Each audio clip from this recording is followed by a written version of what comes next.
Don't panic, I haven't entirely lost my mind. I have a weird thing with this game, okay?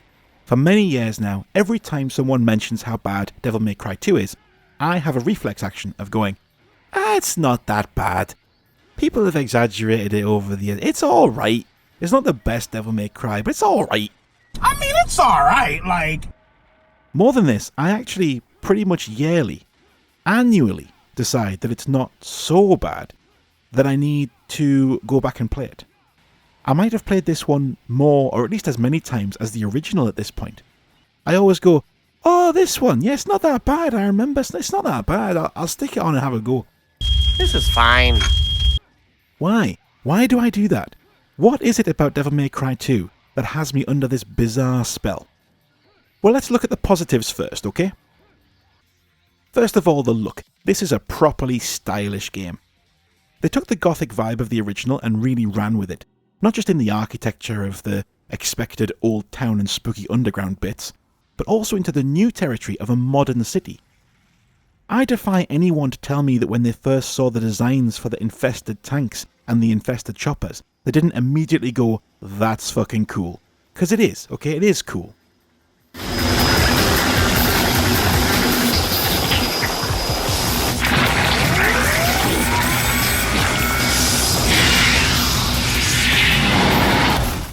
This is probably the best character design for Dante across the whole series too, by the way.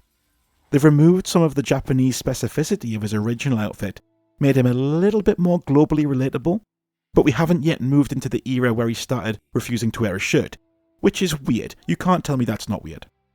You mind putting on some pants? I find it a little weird I have to ask twice. That style is taken up in the new moveset too. People disregard how much this game freshened up Dante's mobility, with wall running and flipping introduced to help quickly evade enemy attacks, but always in a way that looked amazing, even when you didn't really mean to do it. Dante never looks like he's anything but in control. Those controls have also been made more accessible in a good way by removing the need to hold R1 to shoot.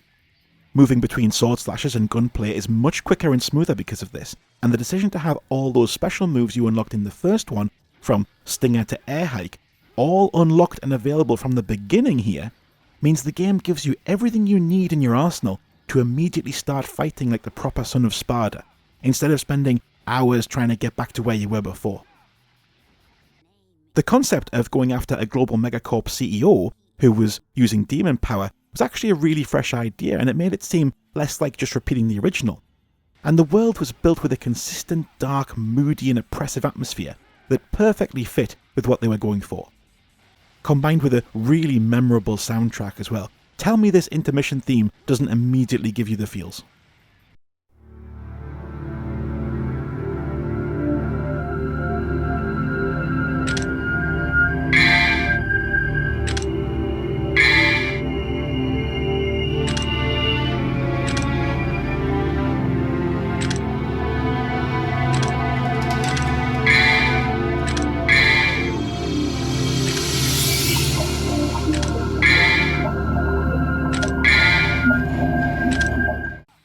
So why is this the worst game in the series? Well, it's because of literally everything else. One of the main criticisms levelled against this sequel is that the environments were far too large and open, so it was impossible to get into a rhythm with the combat in order to get your style rank up, and that is definitely a problem, no doubt, but it's so much worse than that. These large empty play spaces often leave you completely lost and turned around, because the signposting is non-existent, and this combines with the fact that those fixed camera angles, which were a slight annoyance in the first game, have become almost deal-breaking here, because they can't cope with the sheer size and verticality of some of these environments. Which way are you facing when the camera cuts? Take a wild guess and pick a direction. Often you'll end up going back to where you just came from. The combat itself is also imbalanced to an almost game-breaking degree. Somehow it seems like the devs were given the brief that this was primarily a shooter, because pretty much every encounter has been designed to be tackled at a distance with the unlimited ammo of your handguns, shotguns, missile launcher, or whatever. Across these kind of distances, you kind of don't have a choice, but the damage done by these weapons has also been significantly increased, and pretty much no enemy in the game has any kind of answer to just keeping your distance and blasting away.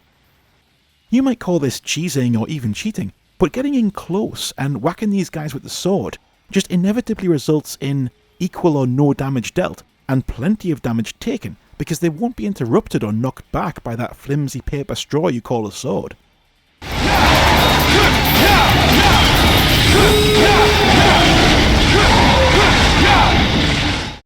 Played like this, the game becomes laughably easy on normal difficulty, but it just actually feels a bit broken. Look at this. This should not be a viable strategy against a sub-boss on normal difficulty.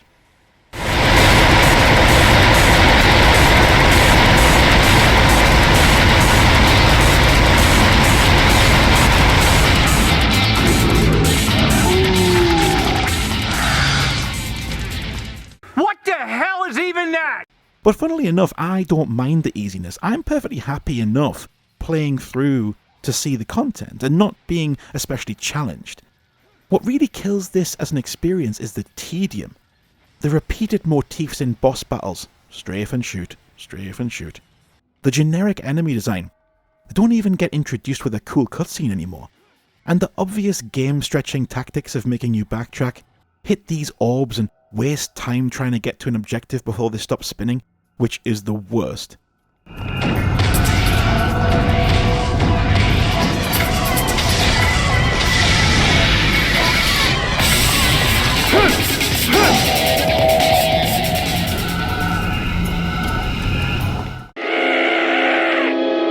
And whatever the fuck this is, where it's impossible to even know what plane you're in, let alone line up an attack. This is something not helped with the new lock-on system as well, which in theory keeps you facing the nearest enemy, but in reality can't keep up with the action and more often than not leaves you exposed and facing the wrong way, or incapable of hitting the target you want to hit in the first place. There's a second disc containing an entire other playthrough as a character called Lucia, who made such an impact that she's never been seen or mentioned again in the subsequent 4 Devil May Cry games. This starts out quite promising with a different perspective on the first couple of levels, and even a different boss in stage 2, and you're thinking, oh, well this is going to be value for money at least, right? A whole second disc, a whole second playthrough. But then it just becomes exactly the same game as Dante's, but with slightly mixed up enemy and item placement. There's almost no additional story at all, and it's really just an exercise in padding. I would assume they simply ran out of time to do anything really interesting with this. So, have I defended Devil May Cry 2 here? I'm not sure.